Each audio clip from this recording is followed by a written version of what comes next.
జిల్లాకి రావడం జరిగింది. ఈ సందర్భంలో రాణిపాక వరసిద్ధి వినాయకుడు చాలా ఆనందంగా ఉంది. పెద్దలు స్థానిక శాసనసభ్యులు మురళి గారు, అలాగే చిత్తూరు శాసనసభ్యులు జగన్ గారు, అలాగే చంద్రబాబు గారు, పెద్దలందరూ కూడా ఇప్పుడు అందరూ కలిసి టీవీ వెళ్ళబోతాము. ఉదయం స్వామివారి దర్శనం చేసుకున్నాక చాలా ప్రశాంతత. ఎందుకంటే నేను చాలాసార్లు గోసేవలో కూడా పాల్గొనడం కూడా జరిగింది. అది చాలా బాగా చేస్తూ ఉన్నారు. ఇక్కడ మురళి గారు అటు తిరుమల తిరుపతి దేవస్థానం నుంచి కూడా నిధులు తీసుకొచ్చి ఈ ప్రాంతం అంతా కూడా చాలా అద్భుతంగా చేస్తూ ఉన్నారు. దగ్గర ఒక 50 కోట్ల రూపాయలతో కోనేరు అవన్నీ కూడా మార్చి ప్రాంగణాన్ని అంటారు. ఎందుకంటే భక్తులు బాగా పెరుగుతూ ఉన్నారు.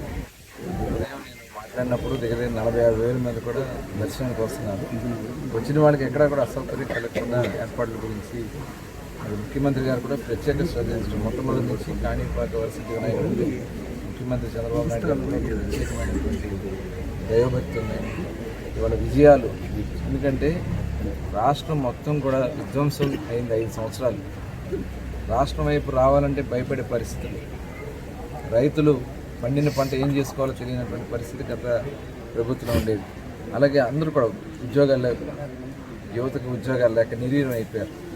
కానీ ఈ కూటమి ప్రభుత్వం ఈ 2 సంవత్సరాల్లో అన్నీ కూడా అధిగమించి ఈరోజు అన్ని వర్గాలు, ముఖ్యంగా మరి రైతులకు ఎక్కడన్నా పంటలకు ఇబ్బంది వస్తే, ఇదే చిత్తూరు జిల్లాలో మామిడికాయకి ఇబ్బంది వచ్చినప్పుడు మరి ప్రభుత్వం సహాయం చేసి ఆ పంట అంతా కూడా కొనే కార్యక్రమాలు కిలోకి 4 రూపాయలు ఇచ్చి ఆ తోటపూరి పంట అంతా కూడా కొని, మరి అక్కడ కూడా చూస్తాం జగన్మోహన్ రెడ్డి దీన్ని కూడా రాజకీయం చేయాలని ప్రయత్నించి, అంటే ఒక కుట్రపూరితమైనటువంటి మనస్తత్వం ఉన్న వ్యక్తి జగన్మోహన్ రెడ్డి. మెగా డిఎస్సి 5 సంవత్సరాలు చెప్పాడు, ప్రతి సంవత్సరం జాబ్ క్యాలెండర్ అన్నాడు, డిఎస్సి కండక్ట్ చేస్తాడు. 5 సంవత్సరాలు ఏమీ చేయలే. ఇవాళ కూటమి ప్రభుత్వం వచ్చిన తర్వాత చాలా ట్రాన్స్పరెంట్గా మేము టీచర్స్ అందరినీ కూడా డిఎస్సి కండక్ట్ చేసి ఇవాళ మెగా డిఎస్సి 16,300 మందికి ఇవాళ టీచర్స్కి అవకాశం కల్పిస్తుంది. లేనిపోని కార్యక్రమాలు చేసి రెచ్చగొట్టే కార్యక్రమాలు చేస్తాం.